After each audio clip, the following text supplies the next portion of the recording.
Welcome. In this video, we will explore the majority element problem. This is a classic coding interview question that tests your understanding of arrays and algorithm optimization. We will look at how to find an element that appears more than half the time in an array.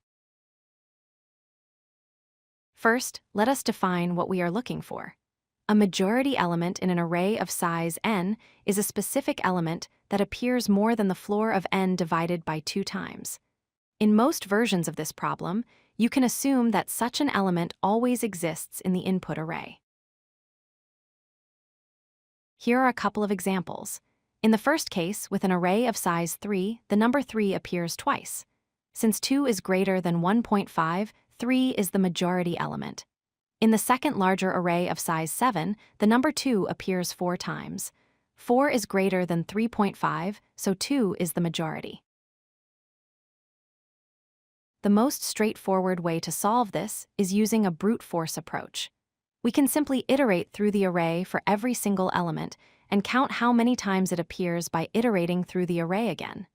If the count exceeds half the size, we return that number. A better approach is to use a hash map or frequency map. We can traverse the array once and store the count of each number in our map. As we build the map, we check if the current number's count has exceeded the threshold. If it has, we return it immediately. Let's visualize this. As we process the array, we update our map. For instance, when we see a 2, we increment the count of 2 in the map. This allows us to track frequencies efficiently without needing nested loops. Analyzing this approach, the time complexity is big O of n because we only pass through the array once.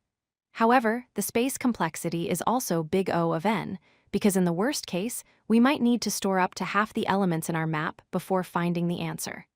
Can we do better on space?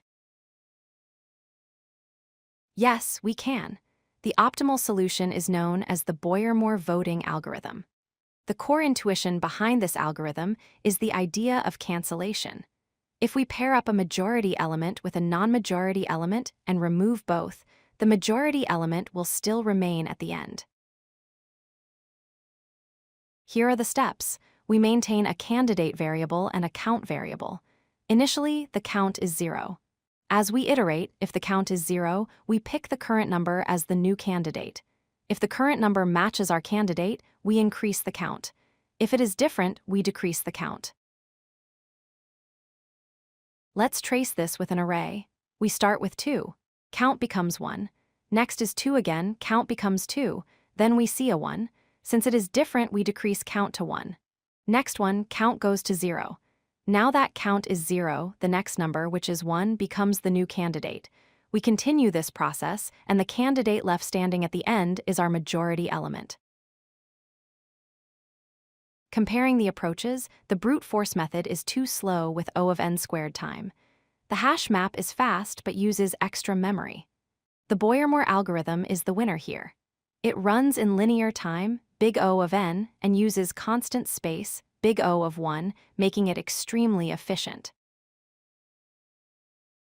To summarize, a majority element appears more than half the time. While a hash map is a good general solution for frequency problems, the Boyer-Moore voting algorithm is the specific optimal solution for this problem due to its constant space usage.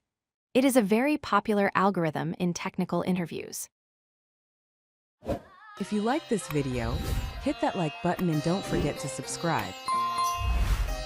Visit codelucky.com for more such useful content.